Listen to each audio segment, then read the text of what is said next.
نبی پاک علیہ السلام نے جس دنیا کو ہم بہت بڑی دنیا سمجھتے ہیں، حضور نے اس کی مثال کیا دی؟ صحیح مسلم کی حدیث ہے،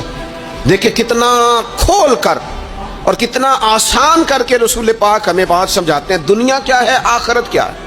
یہ والی زندگی کیا ہے، آخرت کی زندگی کیا، بالکل کھول کر واضح کر کے نبی پاک علیہ السلام فرمانے لگے دنیا اور آخرت کی مثال اس طرح ہے جس طرح دریا بہ رہا ہو اور کوئی آدمی اس میں انگلی ڈبوئے، جتنا پانی اس کی انگلی کو لگ گیا یہ دنیا ہے، اور جو باقی ٹھاٹھے مارتا دریا پیچھے ہے، سمندر پیچھے ہے، وہ سارا آخرت ہے۔ یہ اتنی سی دنیا ہے، یہ صحیح مسلم میں موجود ہے۔ اتنی سی دنیا کے لیے اتنے پاپڑ بیلنا، اتنی سی دنیا کے لیے اتنے ظلم کرنا، اتنی سی دنیا کے لیے اتنے حق ضائع کرنا،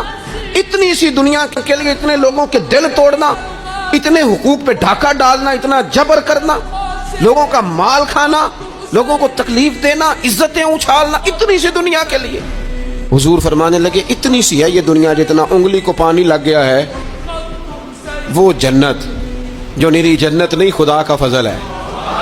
جو اللہ کی عطا ہے اپنے بندوں کے لیے۔ میرے کریم فرمانے لگے اس جنت میں وہ نعمتیں ہیں نہ کسی آنکھ نے دیکھی، نہ کسی کان نے سنی، نہ تمہارے دل پر کبھی خیال ہی گزرا ہوگا کہ ہمارا رب ہمیں یہ عطا فرمانے والا ہے۔